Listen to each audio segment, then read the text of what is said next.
Halo semuanya. Kali ini kita akan membahas perkembangan terbaru dari Timnas Indonesia yang sedang bersiap menghadapi babak ketiga kualifikasi Piala Dunia 2026 zona Asia. Ada kabar menarik, nih. Pelatih Patrick Kluivert telah mengumumkan daftar 27 pemain yang dipanggil untuk memperkuat tim Garuda dalam dua laga penting melawan Australia dan Bahrain. Tapi yang cukup mengejutkan, dua nama langganan Timnas, Asnawi Mangkualam dan Witan Sulaiman, tidak masuk dalam daftar kali ini. Kenapa ya? Pengumuman ini disampaikan langsung oleh Ketua Umum PSSI, Erick Thohir, melalui akun Instagram pribadinya. Meski tanpa Asnawi dan Witan, skuad Garuda tetap diperkuat oleh beberapa nama besar, termasuk para pemain keturunan yang baru saja menyelesaikan proses naturalisasi. Salah satu yang paling menarik perhatian adalah Ula Romeni, striker asal Belanda yang kini bermain untuk Oxford United. Pemain berusia 24 tahun ini resmi menjadi warga negara Indonesia pada Februari 2025 dan langsung mendapat panggilan ke timnas. Selain Romeni, ada juga beberapa pemain keturunan lain yang sudah lebih dulu menjadi bagian dari timnas Indonesia. Sebut saja Jai Idzes, Tom Haye, Maes Hilgers, dan Kevin Dix, yang kembali mendapat kepercayaan dari Kluivert. Kehadiran mereka tentu diharapkan bisa memperkuat lini belakang dan lini tengah timnas Indonesia. Nah, kalau kita lihat lebih dalam, skuad yang dipanggil kali ini memang cukup berimbang di setiap lini. Untuk posisi penjaga gawang, ada 3 nama yang dipanggil, yaitu Martin Paes dari FC Dallas, Nadeo Argawinata dari Borneo FC Samarinda, dan Hernando Ari dari Persebaya Surabaya. Nama Martin Paes tentu menarik perhatian karena performanya di Major League Soccer, MLS, cukup impresif. Di lini pertahanan, timnas Indonesia memiliki banyak opsi berkualitas.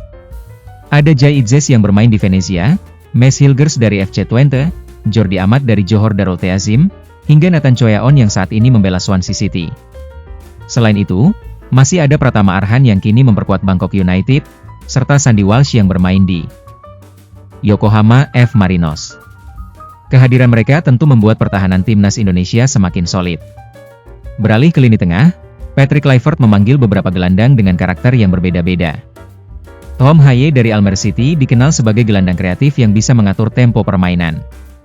Lalu ada Ivar Jenner dari FC Utrecht yang dikenal dengan kemampuan bertahannya. Marcelino Ferdinand juga tetap mendapat panggilan, setelah tampil apik bersama Oxford United. Selain itu, Ricky Kambuaya dan Egy Maulana Fikri yang bermain untuk Dewa United juga dipanggil untuk memperkuat sektor tengah. Nah, kalau kita bicara soal lini serang, ada beberapa wajah baru dan juga nama-nama yang sudah cukup dikenal.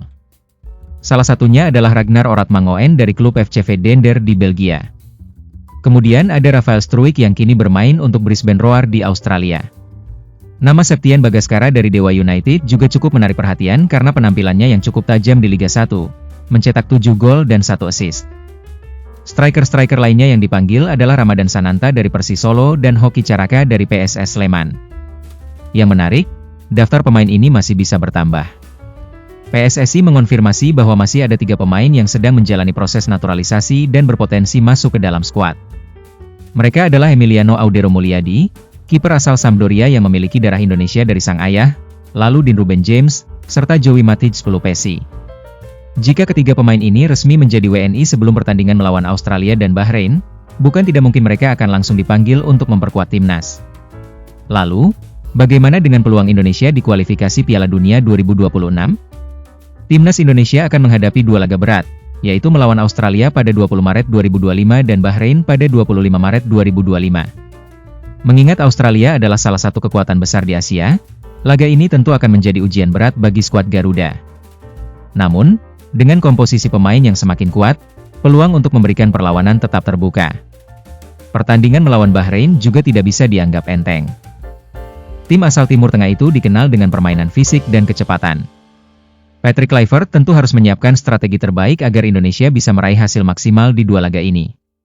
Jadi, itulah update terbaru mengenai daftar pemain timnas Indonesia yang dipanggil untuk kualifikasi Piala Dunia 2026. Bagaimana menurut kalian? Apakah dengan skuad ini Indonesia bisa memberikan perlawanan sengit? Atau mungkin masih ada nama lain yang seharusnya dipanggil? Jangan lupa tulis pendapat kalian di kolom komentar dan dukung terus timnas Indonesia.